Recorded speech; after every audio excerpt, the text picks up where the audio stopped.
That's it? That's it. That's it. And then you get started and you cut out anything you want.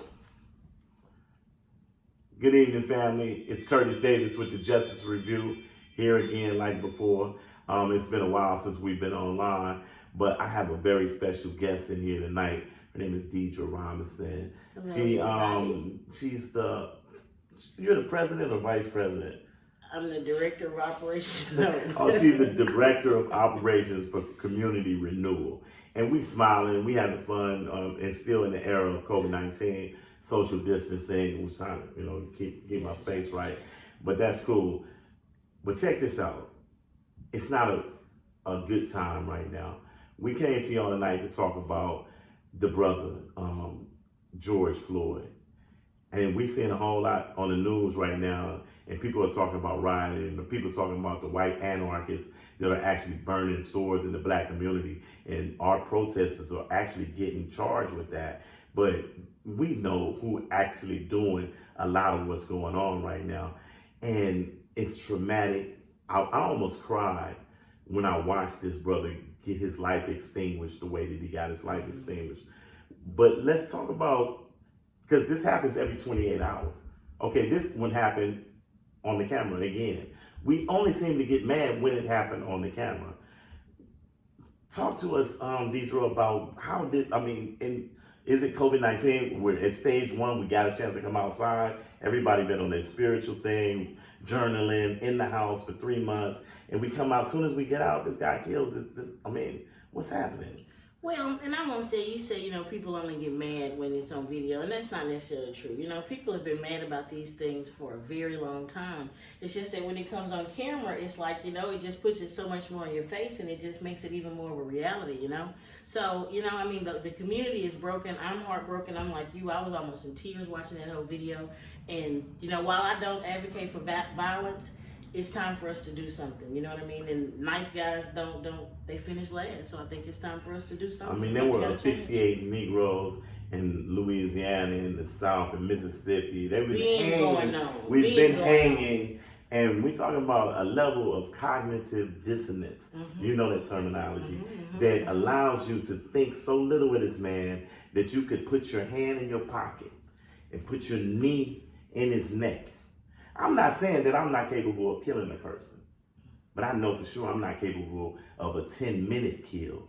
I'm not going to sit here. You're not going to let people watch. Everybody watch. And I think the real problem is this officer was so confident in the fact that white America would support, or the state would support his murder, support his act of violence, his terroristic act in his uniform, backed by the state. He knew that I could kill this nigga right here in front of y'all on camera, because he's watching a camera while he pushes his knee with his hand in his pocket, into a man's neck that he's known for 7 years. Do you think the fact that he worked with this man for 7 years, this man owned diesel trucks, this wasn't a common thief, criminal type of man. This man was also married to a white woman. I didn't know that. What part does race play in what's going on with the fact that these officers are killing us? As an African-American man, you know what? I'm not scary. But every time a police car get behind me, I kind of feel a tingle. Like, man, please don't mess with me today. Yeah. I'm trying to get home to my daughter. Yeah.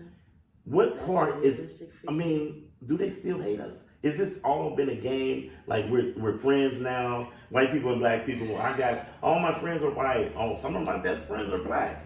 How can you extinguish a life like that and you can't pick up? They weaponized whiteness the other day in Central Park when the white lady said, I'll call the police and say, as an African-American man messing with me, I'll send you away. You know, I'm a white woman, I can do it.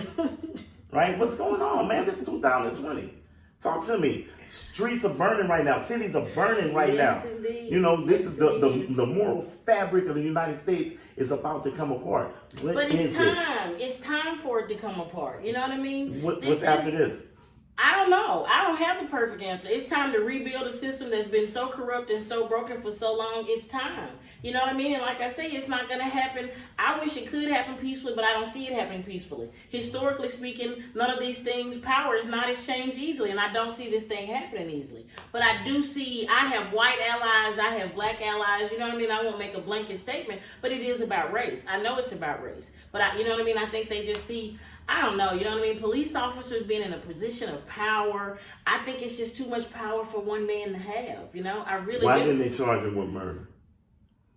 That's the system we live in, like we just said. This is the corrupt. So you gotta burn this system down. You gotta start this over. A man take, if I take a kitten in my hand right now on YouTube, America would go and crazy. Slam it on the ground, would go crazy. Man, you guys would lock me up. Michael Vick got time in prison for fighting dogs. America loves dogs way more than they love black men. Now, I'm serious. Think about that for a minute. That might be a bad statement. It might sound crazy, but I guarantee you that if you do to a dog what's being done to African American men every 28 hours, there would be a big change. And it's time to be angry. You know what I mean? I'm with you. I understand your anger. I got 2 sons and a husband. It's time to be angry. It's time to make changes. I don't have the perfect answers, but I know that it's time. You know, and I know many people are saying that it's just desensitizes us to keep seeing it. I think we need to keep seeing it. You got to keep being reminded over and over again that this is what's going on and this needs to change. Our white brothers and sisters have got to ask themselves, what do I need to do? How do I train my kids not to grow up to shoot my kids? That's what I want to know. You know what I mean? Are you raising your kids not to grow up and kill mine? What are you doing to do that? So that's what I'm saying. It's time to ask the hard questions. It's time for us to all sit down at the table, ask the questions. You know, I don't have the answer, but, you know. And we're going to talk about this a lot. As a matter of fact, I'm going to go to the rappers.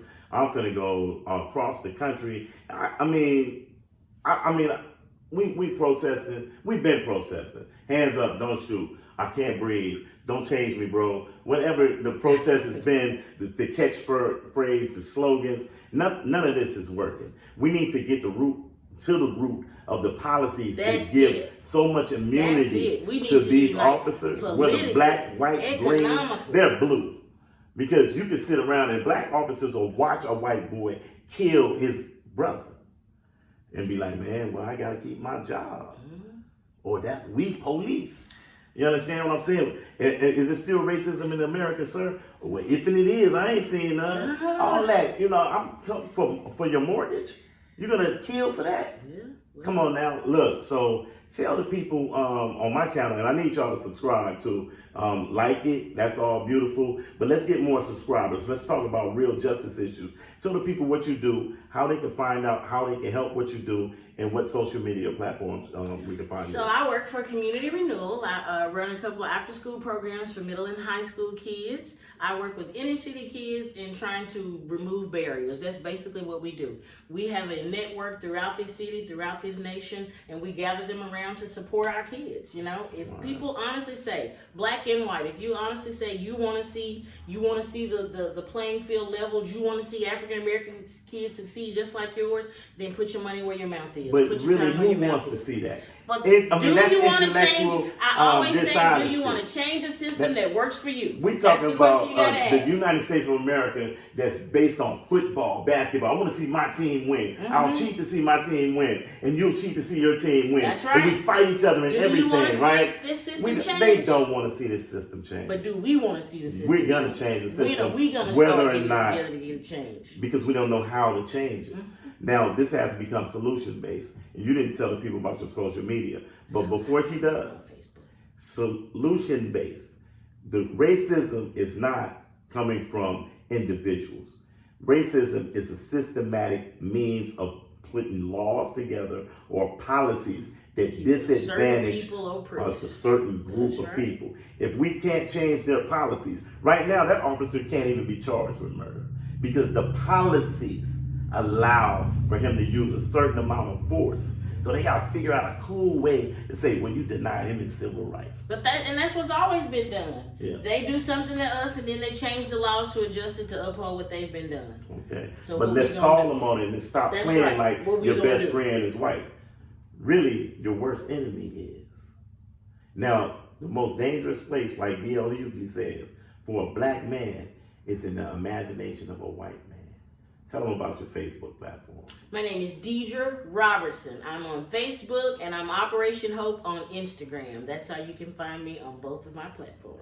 All right, remember, subscribe. This is the Justice Review with Curtis Davis on YouTube. I'm on IG at Mindfield, MINDFIELD.publishing. And I got a new book out. It's called Slave State, Evidence of Apartheid in America. We've been talking about this, people. It's too long to keep just talking about it. That's right. And, burning up your community ain't going to help. You know what I'm saying? No. I'm a black businessman. We trying to take care of our kids. That's right. Remember this. Amen. I love you. Peace. Good night.